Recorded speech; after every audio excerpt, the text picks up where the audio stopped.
In the closing days of January 2026, the United States found itself once again teetering on the brink of a federal government shutdown, a scenario that prediction market traders and political observers alike are now watching with intensifying concern.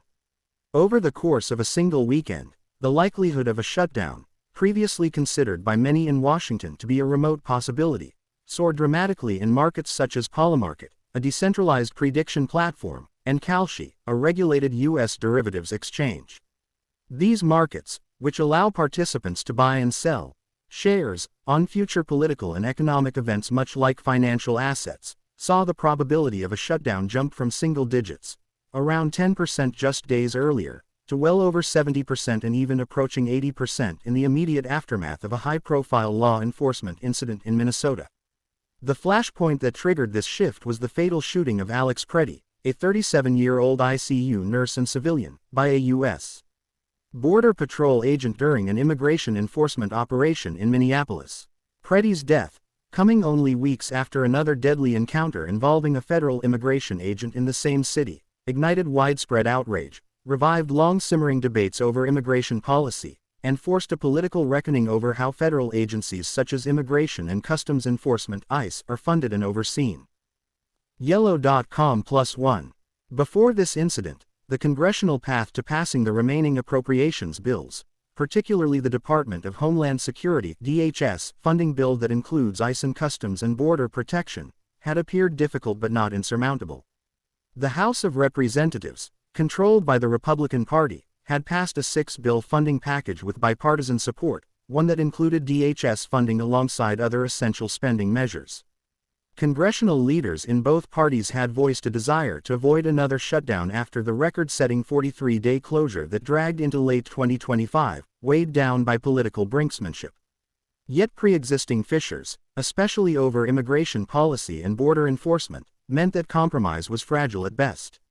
This fragility was exposed in dramatic fashion when, in response to the Minneapolis shooting, Senate Democrats announced they would refuse to support any appropriations bill containing DHS funding until significant reforms were negotiated, particularly those aimed at increasing accountability for ICE operations and establishing clearer procedural safeguards for how immigration enforcement is conducted. Senate Minority Leader Chuck Schumer and other Democratic senators signaled that they were not merely posturing but were prepared to hold firm, even if that meant stalling the DHS funding bill and letting a funding lapse occur when temporary continuing resolutions expired at the end of January. Business Insider +1. This partisan standoff, Republicans insisting on maintaining full DHS funding in any package, and Democrats demanding accountability and procedural reform, created the conditions for a political impasse, one that prediction markets quickly translated into odds. On Polymarket and Kalshi, traders rushed to buy positions on the question of whether the government would shut down by January 31st, effectively crowning their collective confidence in legislative failure. The rapid rise in odds from roughly 10% to more than 75% in a matter of days reflects not only the immediacy of the political gridlock but also the desperation of last-minute negotiations constrained by the congressional calendar.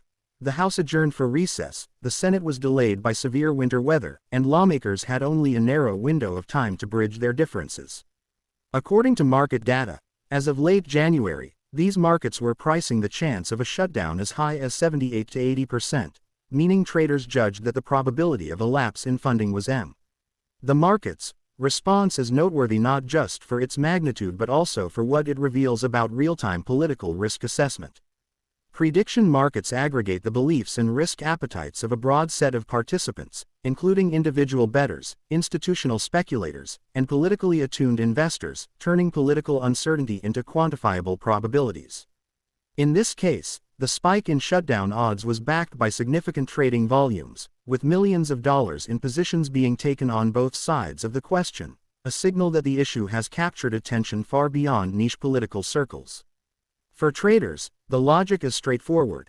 When there is deep legislative division, especially over a standalone but politically highly charged bill like DHS funding in the wake of a controversial law enforcement action, the likelihood that deadlines will be missed increases. Because a government shutdown requires only a temporary lapse in appropriations, especially for non-essential services, the logistical barriers to avoiding one are lower than the political barriers that are now entrenched. INYO Register. Yet the implications of this predicted shutdown extend beyond the abstract world of odds and markets. A partial shutdown, even one that differs from the sweeping closures of the past, would carry tangible consequences for federal operations and the broader economy. While some programs already funded through prior appropriations might continue uninterrupted, others would see disruptions. Agencies like the Federal Emergency Management Agency (FEMA) and the Transportation Security Administration (TSA) could face operational challenges, and federal contracts or services might be paused. Political observers and economic analysts warn that even a short lapse in funding can erode confidence in governance, disrupt planning in both the public and private sectors, and impose costs that are hard to quantify. In the context of immigration policy, this standoff signals a sharpening political divide. Democrats are using their leverage on DHS funding to press for reforms that might have been an afterthought in past budget negotiations, while Republicans are wary of being seen as ceding ground on what they frame as essential homeland security functions. AP News. The Minneapolis shooting, already the subject of intense debate over use of force, agency oversight, and civil liberties, thus became not just a flashpoint for criminal justice advocacy but also a catalyst for a broader political crisis.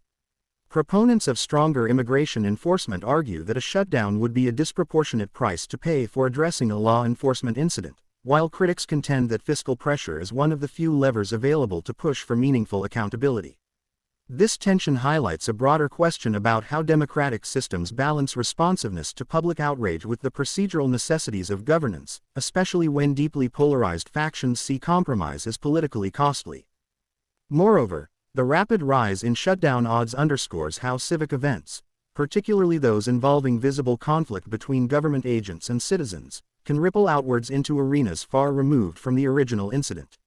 What began as a local tragedy in Minneapolis was quickly globalized through digital markets, where participants worldwide bid on the political fallout.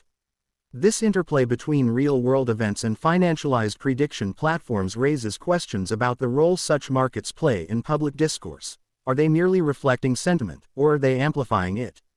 Critics worry about ethical implications, especially when markets become leveraged on outcomes that involve human suffering or political dysfunction, while proponents suggest that prediction markets offer a more immediate and aggregated measure of risk perception than traditional polling or expert forecasts. The Washington Post. At the same time, the prediction of a shutdown has real consequences within Washington itself. Lawmakers who once assumed that internal negotiations or last-minute deals would avert a crisis must now contend with the possibility that no such deal will materialize. Negotiators face not only the political pressure from their own bases but also the ticking clock of the funding calendar, compounded by external events that have reshaped priorities and alliances. The standoff over DHS funding, catalyzed by urgent calls for immigration policy reform in the wake of tragedy, has created a situation in which the traditional legislative playbook, where a compromise is found at the 11th hour, is no longer certain. Business Insider. In summary, the sharp spike in government shutdown odds on Polymarket and Kalshi following the Minnesota ICE shooting reflects a potent combination of political conflict, legislative deadline pressure, and public outrage. These markets, which translate political risk into quantifiable probabilities, now signal that more than 3/4 of traders believe a shutdown is likely if lawmakers cannot resolve their disagreements on funding the Department of Homeland Security. That outlook is not merely a statistical curiosity, it encapsulates the depth of partisan division confronting the U.S. Congress, the intricate connections between localized events and national political dynamics, and the growing influence of prediction markets as both barometers and amplifiers of political risk in an increasingly interconnected world. Financial content +1.